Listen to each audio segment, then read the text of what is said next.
La société de croissance, c'est la contrainte au travail, l'obligation de travailler trop, et l'incitation à travailler davantage.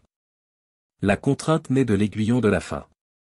L'obligation naît de la survalorisation sociale de l'emploi, et du devoir d'en avoir un qu'elle fait peser sur les citoyens. L'incitation naît de la volonté de consommer toujours plus. Ce processus est circulaire et cumulatif. À trop travailler, on se réfugie, faute de mieux, dans la surconsommation. Comme pour se consoler du sacrifice de temps libre excessif, que nous impose cette société sacralisant l'emploi. Mais en honorant docilement notre devoir d'achat, nous alimentons la surproduction, et entretenons de la sorte notre frustration. Nous voilà ainsi enfermés dans cette prison dorée, qu'est la société de consommation.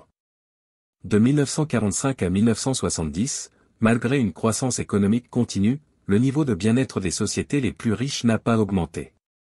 Passé un certain seuil de revenus, toute augmentation du niveau de vie ne se traduit plus par une augmentation du bien-être. D'ailleurs, les ouvriers des premières entreprises capitalistes, au début du XIXe siècle, s'empressaient d'abandonner leur poste de travail après avoir gagné en quelques heures le revenu qui leur semblait suffisant.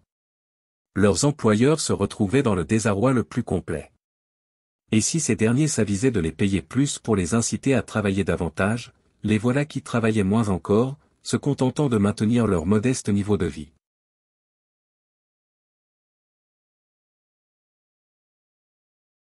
Mettez sur pause pour prendre connaissance de cette carte mentale.